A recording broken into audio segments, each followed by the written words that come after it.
ከመደበኛ መኖሪያቸው ተፈናቅለው የሚገኙ የሀገር ውስጥ ተፈናቃዮችና ከመደበኛ መኖሪያቸው ውጭ በካምፕ ለሚኖሩ ወታደሮች የሰባተኛውን ጠቅላላ ምርጫ በዛሬው ዕለት አከናውኗል። እንግዲህ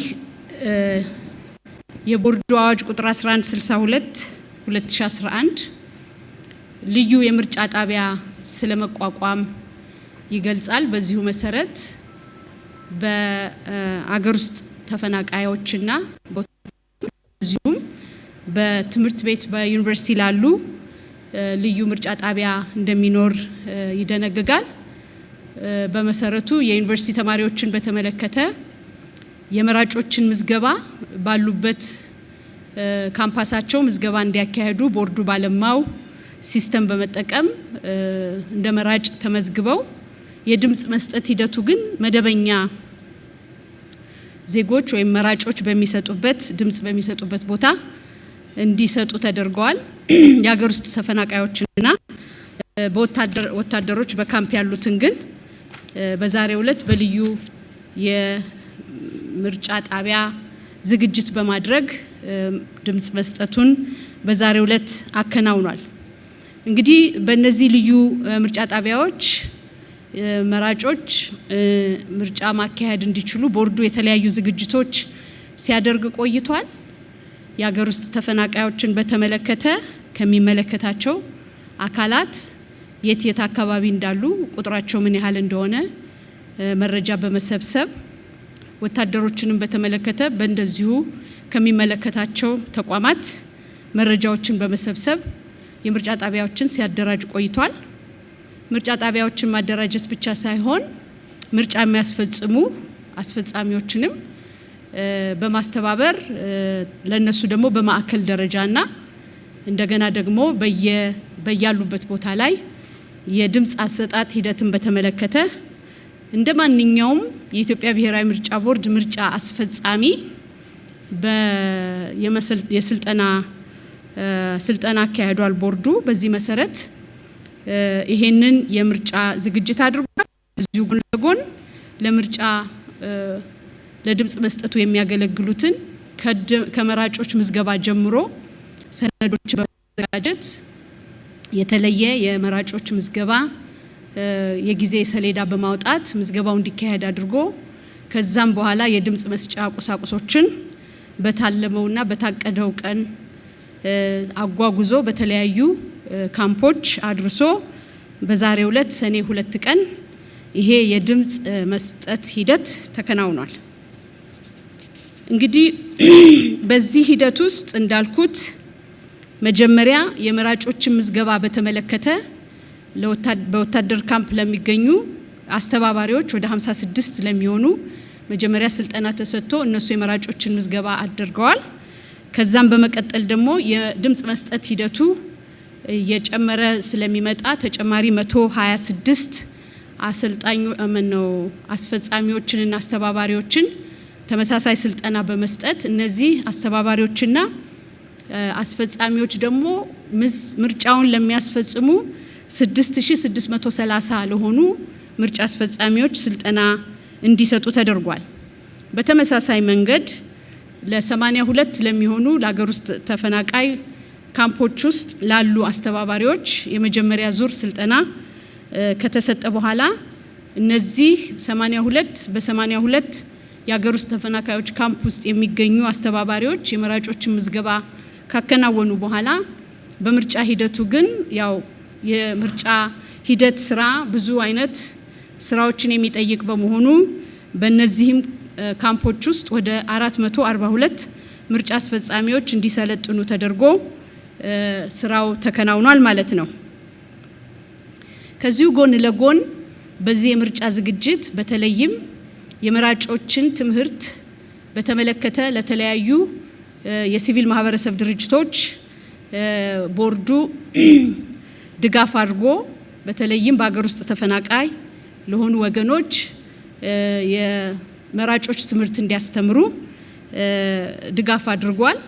ከዚህ በተጨማሪ ደግሞ እንደማንኛውም መራጭ በወታደር ካምፕም ያሉት በአገር ውስጥ ተፈናቃይ ካምፑም ውስጥ ያሉት ቦርዱ የሚያስተላልፋቸውን የተለያየ የህዝብ ማስታወቂያዎችን ሲከታተሉ ሲያዩ እንደቆዩ ይታመናል። ከዚህም ውጪ ቦርዱ ወደ 1000 ለሚጠጉ የዩኒቨርሲቲ ተማሪዎች ቮለንተሪ ዩኒቨርሲቲዎች ተማሪዎች በየቦታው እየሄዱ የመራጮችን ትምህርት ሲያስተምሩ ስለቆየ ይሄም በእነዚህ አካባቢዎች ደርሶ አስፈላጊውን የሆነ የመራጮች ግንዛቤ ተደርጓል ብሎ ቦርዱ ያምናል።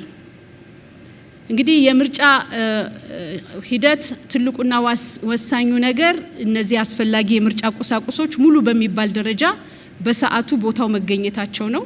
ስለዚህ ዛሬ ሰኔ 2 ቀን ለምናደርገው የድምጽ መስጫ ሂደት በትናንትናው ዕለት በሁሉም ካምፖች ቁሳቁስ ደርሶ ዛሬ ጠዋት በ12 ሰዓት ከፍተው ስራ የጀመሩ ከዛም ደግሞ በተወሰነ ደረጃ አርፍደው ስራ የጀመሩ ካምፖች አሉ። የወታደር ካምፖች ወደ 442 የሚጠጉ ናቸው በቁጥር 442። የሀገር ውስጥ ተፈናቃይ ደግሞ 82 ካምፖች ናቸው። እንደምታውቁት ከዚህ በፊትም ይሄን መረጃ ሰጥተናል። በሚሊተሪ ወደ 126498 ተመዝጋቢዎች መራጮች ተመዝግበዋል። በሀገር ውስጥ ተፈናቃይነት ደግሞ 28632 ተመዝግበዋል። ስለዚህ እነዚህ ወገኖች ዛሬ ሙሉ በሚባል ወጥተው ያው ድምጽ ሰጥተዋል የሚል እምነት አለን። በአሁኑ ጊዜ በአገር ውስጥ ተፈናቃይ የምርጫ ሂደቱ ሙሉ በሙሉ ተጠናቋል በዚህ ሰዓት። በወታደር ካምፕ ደግሞ ከአንድ በስተቀር ሙሉ በሙሉ በዚህ ሰዓት የድምጽ መስጠት ሂደቱ ተጠናቋል። እንግዲህ ቦርዱ ይሄንን የድምጽ መስጠት ሂደት አስፈጻሚዎችን በማሰልጠን ቁሳቁሶችን በሚገባው ደረጃ ከማድረስ በተጨማሪ በተለይም በድምጽ መስጫ ቀን ድጋፍ የሚያስፈልጋቸው አስፈጻሚዎች ያንን ድጋፍ ማግኘት እንዲችሉ ቦርዱ ሁሉ ጊዜ በሚጠቀምበት 7555 እና 6214 የተባሉ አጭር ቁጥር ባላቸው ስልኮች ድጋፍ ሲያደርግ ነበረ። በተለይም ለምሳሌ ከቁሳቁስ ጋራ ይሄኛውን እንዴት ነው የምንጠቀምበት የሚሉ ያጠቃቀምና ያፈጻጸም ጥያቄዎች ቀርቦለት ለቦርዱ አስፈጻሚዎች እዚህ ላሉት ያንን ድጋፍ በስልክ ሲሰጡ ቆይተዋል ማለት ነው። እንግዲህ ይሄንን ድምጽ ቆጠራ ከተከናወነ በኋላ የተቆጠረው ድምጽ ደግሞ ወደ ተዳምሮ ተጠቃሎ ወደ ማዕከሉ መጥቶ የመጨረሻው ስራው የሚጠናቀቅ ይሆናል ማለት ነው። እንግዲህ በዚህ ሂደት ውስጥ ያጋጠሙን አንዳንድ ጥያቄዎች ቅድም ለመጥቀስ እንደሞከርኩት የትኛውን ሰነድ በምን መንገድ መጠቀም እንዳለባቸው አንዳንድ ችግር የገጠማቸውን ወገኖች ድጋፍ ተደርጎላቸዋል። እንዴት እንደሚዳመር የጠየቁ ካምፖች ድጋፍ ተደርጎላቸዋል። በአጠቃላይ ካፈጻጸም አንጻር እንጂ ከዚህ ባለፈ የተለየ ችግር እንደገጠማቸው የደረሰን ሪፖርት የለም ማለት ነው። እንግዲህ ያው ይሄንን በተመለከተ ዛሬ ይሄንን ከዚህ በፊት ተደርጎ ያልነበረው በወታደር ካምፕ ነበረ። በአገር ውስጥ ተፈናቃይ እንደምታውቁት በስድስተኛው ሀገራዊ ምርጫ በሰኔ 14 በተደረገው የአገር ውስጥ ተፈናቃዮች ማድረግ ባይቻልም በቀሪና ድጋሚ ምርጫ ግን የአገር ውስጥ ተፈናቃዮች የድምጽ መስጠት ማከናወን ችለዋል ማለት ነው። በአጠቃላይ እንግዲህ የዛሬውን ሂደት በተመለከተ ይሄንን ይመስላል። እንግዲህ ከዚህ ጎን ለጎን ባለፈው በነበረው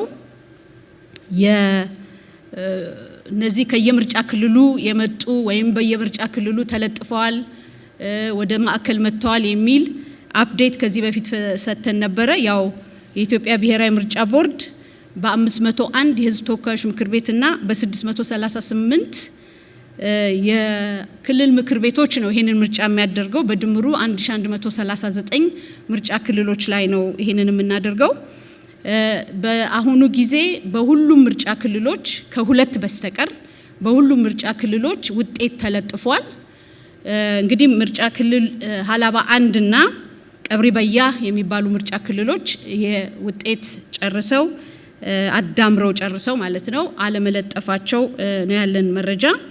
ሀላባ 1 ይሄ ያልሆነበት ምክንያት የማዳመሩ ስራ ወደ ሆሳዕና ወጥቶ እንዲሰራ የምርጫ ክልል አስፈጻሚዎቻችን ባቀረቡት ጥያቄ መሰረት ወደ ሆሳዕና ሄዶ በሆሳዕና ደግሞ የሁሉም ፓርቲዎች ተወካዮች ባሉበት ይህንን የድምጽ ቆጠራ ማድረግና ማዳመር ስለአስፈላጊ ስለነበረ በዛ ምክንያት ነው።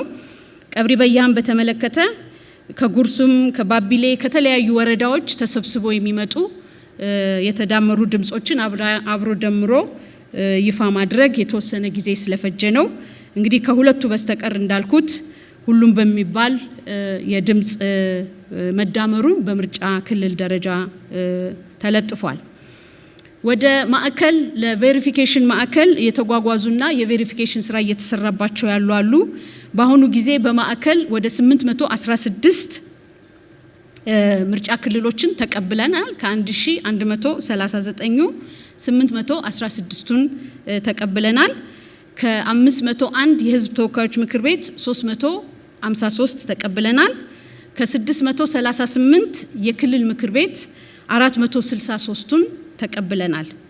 እንግዲህ ቀሪ እየመጡ ያሉ በመጓጓዝ ላይ ያሉ ለህዝብ ተወካዮች ምክር ቤት ወደ 148 ለክልል ምክር ቤት ደግሞ 175 በድምሩ 323 ምርጫ ክልሎች በተለያየ ደረጃ በጉዞ ላይ እንዳሉ ነው ያለን መረጃ ማለት ነው።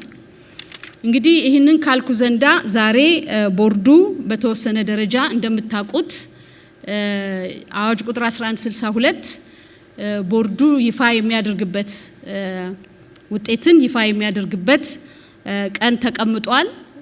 ነገር ግን ያንን ጊዜ ሚት ማድረግ ካልተቻለ ደግሞ ምን አይነት መፍትሄ አለ የሚል የመፍትሄ አቅጣጫ አስቀምጧል።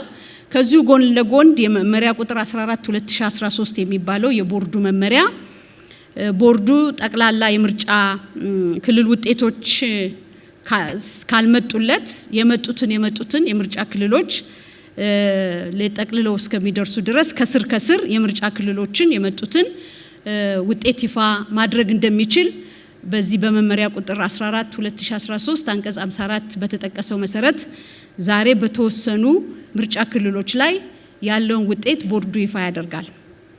እንግዲህ እንደምታውቁት ይሄ የይፋ የማድረግ ሂደት የራሱ አሰራር አለው።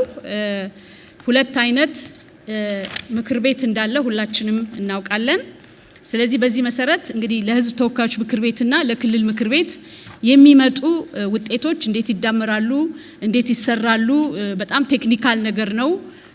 ባለፈውም እንደገለጽ ነው ይሄ ቴክኒካል ቲም በየክልሉ በዴስክ ተደራጅቶ ውጤቱን ከየምርጫ ክልሎቹ ይዘው የሚመጡትን የምርጫ ክልል ኃላፊዎች ተቀብሎ መዝግቦ እነሱን ከዛ ወደ ቬሪፊኬሽን ክፍል ወስዶ በቬሪፊኬሽን ክፍል ደግሞ የሚደረጉ የማዳመር የሂሳብ ስሌት የማጣራት ስራ ይሰራል።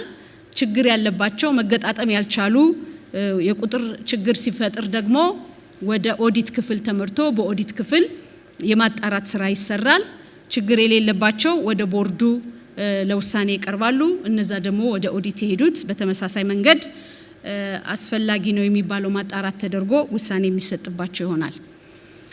በአሁኑ ጊዜ እንግዲህ ያው ቅሬታ የቀረበባቸው ምርጫ ክልሎች ኤክስክሉድድ ተደርገው ከዛ ውጪ የሆኑት የማጣራት እና ቬሪፋይ የማድረግ ስራ እየተሰራ ይገኛል። እንግዲህ በዚህ የምርጫ ክልል ውጤት ቅጽ ላይ በግልጽ የተመለከተ ሁላችሁም ከዚህ በፊት እንደምታውቁት ክልሉ አለ፣ የክልሉ ስም አለ፣ የምርጫ ክልሉ ስም አለ። በዛ ምርጫ ክልል ውስጥ የሚገኙት የምርጫ ጣቢያዎች ብዛት አለ። የውጤት ላይ ያልተካተቱ ምርጫ ጣቢያዎች ካሉ በተለያየ ምክንያት እነሱ ይገለጻሉ። ከዛ በመከተል በምርጫ ክልሉ የተመዘገቡ ጠቅላላ የመራጮች ቁጥር ይገለጻል።